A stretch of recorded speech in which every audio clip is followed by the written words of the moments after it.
Selamat datang di channel kami. Semoga kita semua diberikan kesehatan agar bisa berpikir dengan sehat. Kita akan menghadirkan berbagai cerita dari penjuru dunia. Kali ini, kita akan bercerita tentang hinaan kepada pedagang asongan, penjual teh yang membawa perubahan besar dalam hidupnya. Seperti apakah ceritanya? Simak terus. Pak Budiman adalah seorang pedagang asongan yang sudah bertahun-tahun mengandalkan hidup dari menjual es teh segar dan makanan ringan. Kehidupannya sederhana, bahkan bisa dibilang serba kekurangan. Rumahnya kecil dan sempit, berdiri di atas tanah sewa di pinggir kampung, bersama istri tercinta, Bu Siti, dan dua anak mereka. Pak Budiman terus berusaha menjalani hidup di tengah segala keterbatasan. Setiap hari, Pak Budiman memulai aktivitasnya sejak subuh. Ia bangun lebih awal untuk mempersiapkan dagangannya. Bu Siti membantu dengan membuat gorengan seperti keripik tempe, tahu isi, dan risoles yang akan dijual bersama es teh yang diracik Pak Budiman. Meski hanya memiliki sepeda motor tua yang sering mogok, ia tetap bersemangat mencari tempat-tempat ramai seperti taman hiburan, pasar malam, atau acara-acara besar untuk menjual dagangannya. Pak Budiman memiliki impian besar, membuka sebuah toko kecil miliknya sendiri. Ia sering membayangkan memiliki sebuah kios permanen di pinggir jalan, tempat orang-orang bisa mampir membeli makan dan minuman. Namun modal selalu menjadi kendala. Penghasilannya sebagai pedagang asongan hanya cukup, bahkan sering sekali kurang untuk memenuhi kebutuhan sehari-hari keluarga. Anak-anaknya juga memerlukan biaya sekolah yang tidak sedikit. Pak Budiman ingin mereka mendapatkan pendidikan yang baik agar tidak harus menjalani kehidupan seberat dirinya. Namun terkadang ia harus memilih antara membeli bahan dagangan atau membayar sekolah. Mungkin belum rezeki kita, katanya suatu malam kepada Bu Siti sambil tersenyum tipis, meski dalam hatinya terasa berat. Setiap hari, Pak Budiman harus menghadapi berbagai tantangan. Pernah suatu ketika ia pergi ke taman hiburan yang cukup jauh dari rumahnya. Dengan harapan bisa mendapatkan pembeli lebih banyak, ia menghabiskan bensin terakhirnya di motornya. Namun, malam itu hujan turun deras dan pengunjung taman hiburan sepi. Dagangannya hampir tidak laku. Pak Budiman hanya berhasil menjual beberapa bungkus gorengan dan 2 gelas es teh. Uang yang ia dapatkan bahkan tidak cukup untuk membeli bensin pulang. Ia terpaksa mendorong motornya sejauh 5 km hingga sampai ke rumah. Meskipun tubuhnya lelah dan dingin, ia tetap tersenyum saat masuk ke rumah. Alhamdulillah, masih bisa pulang, katanya kepada Bu Siti. Istrinya hanya bisa mengusap pundaknya dengan penuh kasih, memahami betapa berat perjuangan suaminya. Meskipun hidup penuh perjuangan, Pak Budiman tidak pernah menyerah. Baginya keluarga adalah alasan terbesar untuk terus melangkah. Ia selalu percaya bahwa kerja keras dan doa akan membawa hasil. Rezeki itu seperti air hujan, pasti ada, tinggal kita menjemputnya, ujarnya kepada anak mereka suatu malam ketika mereka bertanya mengapa ayah mereka harus bekerja begitu keras.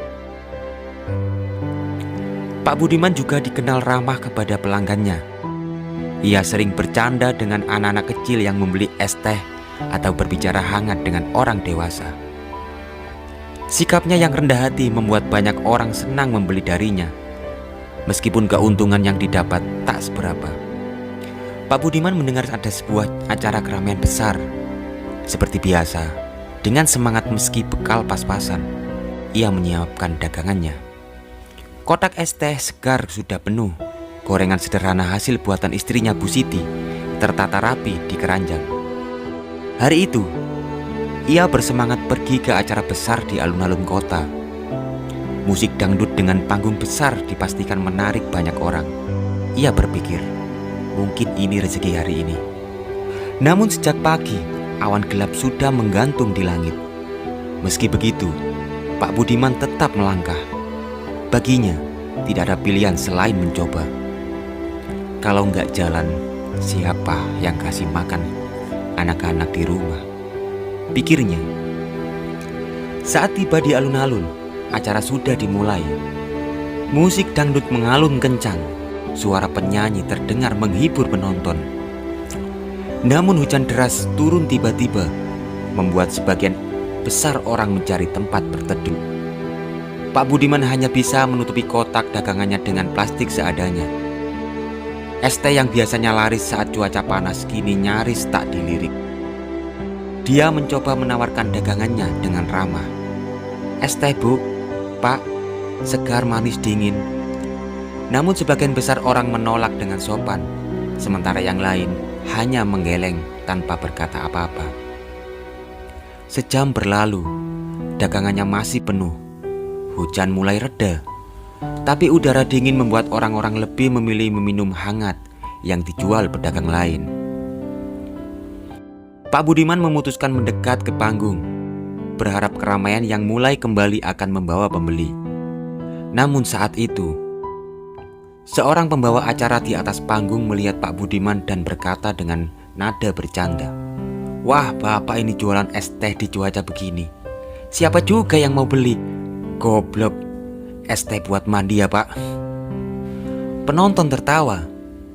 Meski ucapan itu mungkin dimaksudkan sebagai guyonan, bagi Pak Budiman itu seperti tamparan keras. Wajahnya memerah, bukan karena marah, tapi karena malu. Ia hanya tersenyum kaku dan berlalu, berusaha menahan rasa sakit di hatinya. Hinaan itu tidak apa-apa. Batinnya mencoba menenangkan diri. Namun dalam hatinya ia merasa sedih. Dagangannya masih penuh, dan ia tahu anak-anak di rumah menunggu hasil kerjanya untuk makan malam. Malam semakin larut dan alun-alun mulai sepi. Pak Budiman memutuskan untuk pulang dengan motor tua yang sering mogok. Ia menyusuri jalanan yang basah oleh sisa hujan. Angin dingin menusuk tubuhnya, tapi rasa dingin itu tidak seberapa dibandingkan rasa berat di dadanya. Di rumah, Bu Siti dan kedua anak mereka sudah menunggu. Ketika Pak Budiman masuk, ia meletakkan kotak dagangannya di sudut ruangan. "Gimana, Pak?" tanya Bu Siti dengan suara lembut, meski wajahnya penuh harap. Pak Budiman hanya tersenyum kecil. "Belum rezeki hari ini," jawabnya pelan. Ia tahu istrinya mengerti, tapi tetap saja ia merasa gagal sebagai kepala keluarga. Anak-anaknya menghampiri. "Bapak capek ya? Aku pijitin, Pak," kata anak-anaknya yang masih kecil. Pak Budiman tersenyum sambil mengelus kepala anaknya. Meski lelah dan sedih, anak-anaknya adalah sumber kekuatan yang membuatnya bertahan. Malam itu, setelah makan seadanya, Pak Budiman duduk di teras rumah kecilnya. Ia merenung, memikirkan hinaan yang ia terima dan dagangan yang tak laku. Hatinya masih terasa perih, tapi ia tahu hidup tidak selalu adil dan ia tidak punya pilihan selain terus berjuang. Bu Siti datang membawa secangkir teh hangat. "Pak, jangan terlalu dipikirin. Yang penting kita sudah berusaha. Mungkin esok rezekinya lebih besar," katanya dengan lembut. Pak Budiman mengangguk. "Iya, Bu, besok coba lagi," jawabnya. Meski suara hatinya berat, ia tahu istrinya benar. Esok paginya, Pak Budiman bangun lebih awal. Ia menyiapkan kembali dagangannya dengan harapan dan semangat baru. Meski hujan sering sekali datang, ia percaya bahwa suatu hari matahari akan bersinar lebih cerah untuk keluarganya. Kejadian tak terduga. Pak Budiman tidak tahu bahwa kejadian malam itu direkam oleh seseorang dari penonton dan diunggah di media sosial. Video itu menunjukkan pembawa acara yang menghina Pak Budiman dengan nada bercanda, diiringi tawa orang-orang di sekitar. Namun, reaksi netizen di media sosial berbeda. Banyak yang tidak setuju dengan cara pembawa acara itu memperlakukan Pak Budiman. Komentar-komentar penuh empati dan kemarahan membanjiri unggahan itu. Bercanda ada batasnya. Ini bukan lucu. Ini merendahkan orang yang sedang berjuang. Pak Budiman cuma cari rezeki buat keluarganya. Kenapa harus dihina seperti itu? Semangat terus, Pak. Jangan dengarkan orang-orang yang gak punya empati. Dalam hitungan jam, video itu menjadi viral. Nama Pak Budiman mulai dikenal luas. Banyak orang yang merasa iba dengan nasibnya dan ingin membantu. Beberapa hari setelah kejadian itu, rumah Pak Budiman yang sederhana didatangi oleh beberapa wartawan. Mereka ingin tahu lebih banyak tentang kehidupannya setelah viral di media sosial. Pak Budiman yang awalnya bingung dan sedikit takut menjawab dengan jujur bahwa ia hanya seorang pedagang kecil yang mencoba memenuhi kebutuhan keluarga. Kalau ada yang bilang saya dihina, ya saya sedih. Tapi saya anggap itu cobaan saja. Yang penting saya bisa terus berusaha untuk anak istri saya, katanya dalam salah satu wawancara. Tak lama kemudian, muncul inisiatif dari berbagai netizen untuk menggalang donasi bagi Pak Budiman. Melalui platform donasi online, ribuan orang dengan sukarela menyumbangkan uang untuk membantu mewujudkan mimpi Pak Budiman yang memiliki tujuan untuk membuka toko sendiri. Dalam waktu singkat, jumlah donasi yang terkumpul mencapai puluhan juta rupiah. Dengan bantuan dari para donatur, Pak Budiman akhirnya bisa membuka sebuah toko kecil di depan rumahnya. Toko itu sederhana, tapi cukup untuk menjual aneka minuman makanan ringan dan gorengan. Ia juga bisa membeli beberapa peralatan baru seperti lemari pendingin dan etalase kaca yang membuat dagangannya terlihat lebih menarik.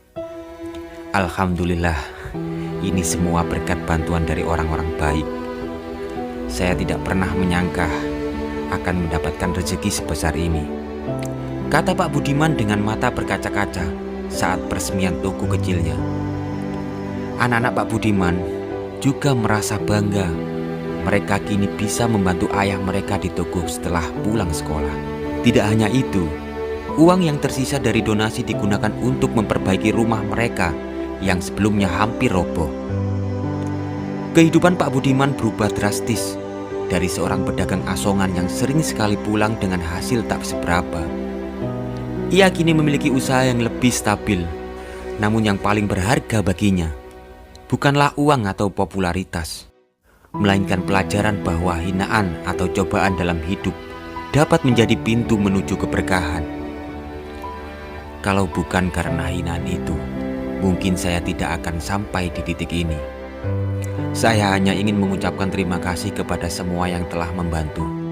Semoga rezeki mereka juga dipadat gandakan, ujar Pak Budiman kepada para wartawan.